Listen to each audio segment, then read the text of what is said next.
Isabel Amalia Eugenia Duquesa en Baviera nació el 24 de diciembre de 1837. Fue una princesa bávara conocida por haber sido emperatriz de Austria y reina consorte de Hungría, entre otros muchos títulos inherentes a la Casa de Habsburgo. En el mundo germanófono es más conocida como Isabel de Austria. Globalmente se la conoce por su apodo originariamente Sisi. Era hija del duque Maximiliano de Baviera y de la princesa real Ludovica de Baviera. Isabel nació en la ciudad de Múnich. Su padre Maximiliano procedía de una rama menor de la casa de Winterberg, la de condes palatinos. En cambio, su madre Ludovica era hija del rey Maximiliano I de Baviera y por tanto princesa real de Baviera. Educada como sus hermanos, lejos de la corte, pasó la mayor parte de su infancia a caballo entre su ciudad natal y los salvajes parajes que rodeaban al castillo de Ponzenofen, que su padre había adquirido para residencia de verano y que pronto se convirtió en la residencia preferida por la familia ducal.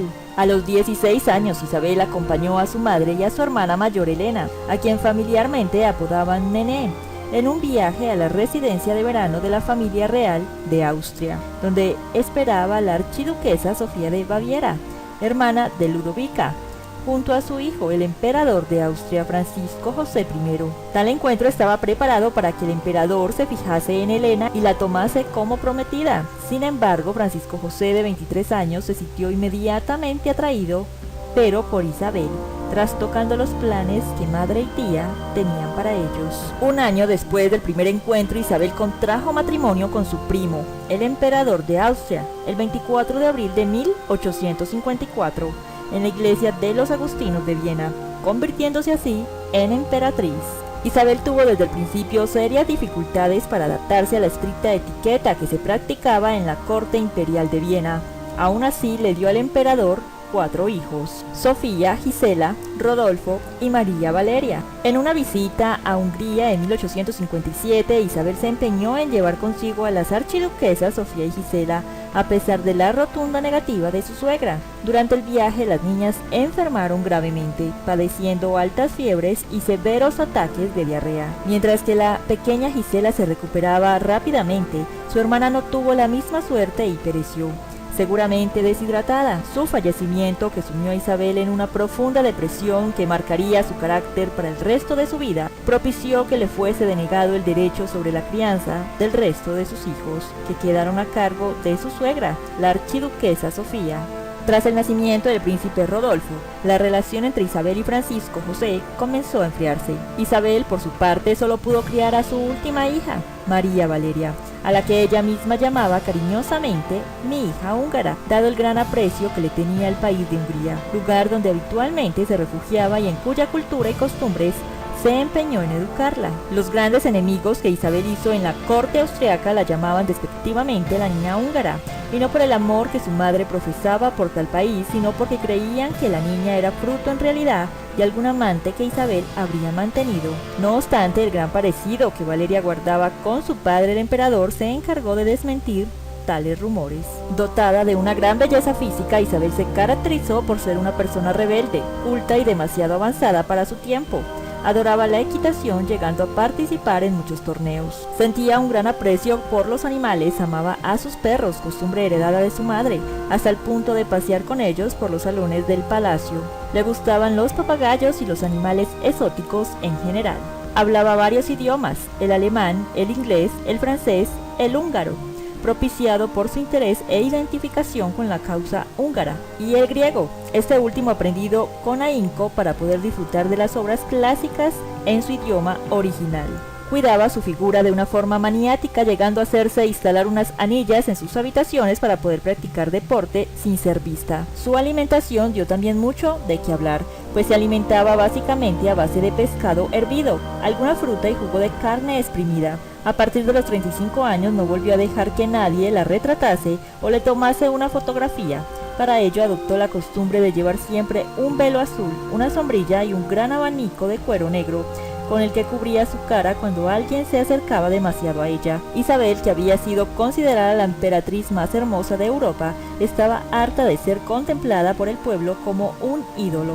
paseaba a diario durante 8 largas horas. También se negaba a interpretar su papel de encantadora emperatriz del poderoso imperio austrohúngaro en una corte anticuada y perversa donde siempre se sintió una extraña. No se dejó retratar nunca más y nadie pudo ser testigo de su decadencia física, que tanto le angustiaba, porque la leyenda sobre su belleza iba paralela a la de su excéntrico comportamiento. Además, adoraba viajar, no permaneciendo nunca en el mismo lugar más de 2 semanas.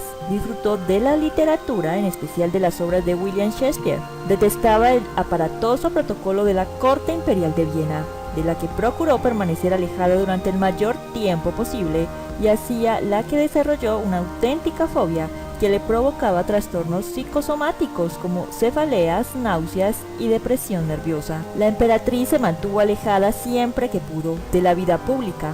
Fue una emperatriz ausente de su imperio, aunque no por ello menos pendiente de los asuntos de Estado.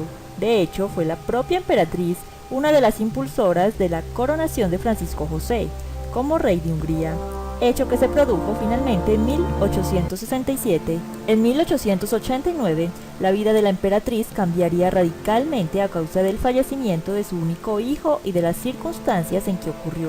El príncipe Rodolfo, de 30 años, que padecía de ciertos trastornos psicológicos causados en parte por la estricta educación militar a la que fue sometido en su infancia, convenció a su amante, la joven baronesa María Becerra, para que se quitase la vida junto a él. Sin embargo, se habló, y aún hoy en día se habla, de un complot contra Rodolfo. Por un lado, la hipótesis de un complot tejido por los servicios secretos austríacos, dadas las ideas radicales y liberales que el hijo del emperador profesaba. Por otro lado, la hipótesis de un complot urdido por los servicios secretos franceses ante la negativa de Rodolfo a dar un golpe a la política de su padre. Todo esto se fundamenta en los estudios sobre los cuerpos de los fallecidos.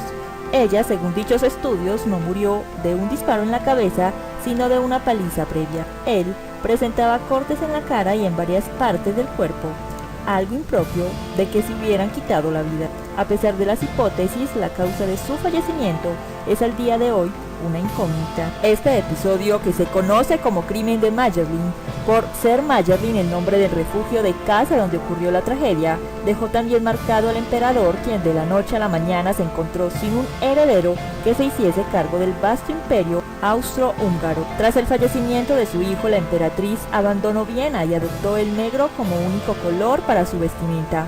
A su vez, su fobia a ser retratada se incrementaba. Solo unas pocas fotografías se conservan de fotógrafos con suerte que lograron captarla sin que ella lo advirtiera. Con el tiempo se hizo extraño que la emperatriz visitase a su marido en Viena, pero curiosamente su correspondencia aumentó de frecuencia durante los últimos años y la relación entre los esposos se fue convirtiendo en platónica y cariñosa. Esta última etapa en la vida de la emperatriz estuvo marcada más que nunca por sus viajes. Compró un barco de vapor al que llamó Miramar, en el que recorrió el mar Mediterráneo, siendo uno de sus lugares favoritos. También pasaría algunas temporadas de verano en el lago de Ginebra en Suiza, en Ba en Austria y en Corfú, donde construyó su palacio. Dedicó largas temporadas en estos años a aprender griego con ayuda de un joven profesor particular. El 10 de septiembre de 1898, mientras paseaba por el lago Lehmann de Ginebra, con una de sus damas de compañía, fue atacada por un anarquista italiano, Luigi Lucchesi, quien fingió tropezarse con ellas, aprovechando el desconcierto para deslizar un fino estilete en el corazón de la emperatriz.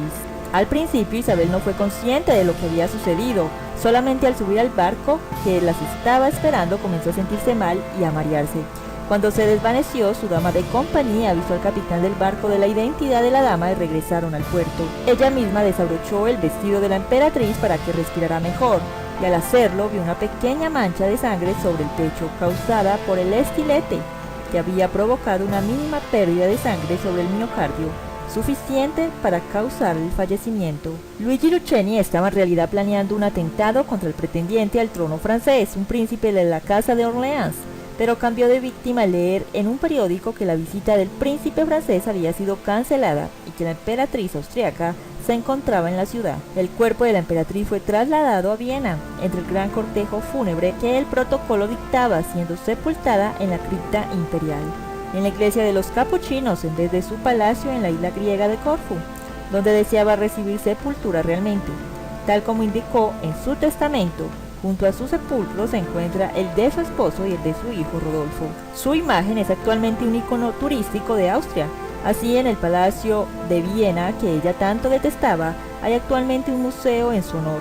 También es un icono turístico bávaro, región de origen de Isabel, con un museo en su localidad natal. Possenhofen es un personaje histórico muy conocido gracias al cine por la trilogía de películas austroalemanas de los años 1950. Sisi, emperatriz, y el destino de Sisi. Isabel, en su paranoia, se sintió perseguida por el gran mundo, donde hablaban mal de ella, la calumniaban y la ofendían. Se veía a sí misma como un hada, el hada Titania, un ser especial y maravilloso, prisionera en un mundo mezquino donde nadie la comprendía. En uno de sus poemas escribe: no debe Titania andar entre humanos, en un mundo donde no la comprenden. Miles de patanatas la contemplan y murmuran: mira, la loca.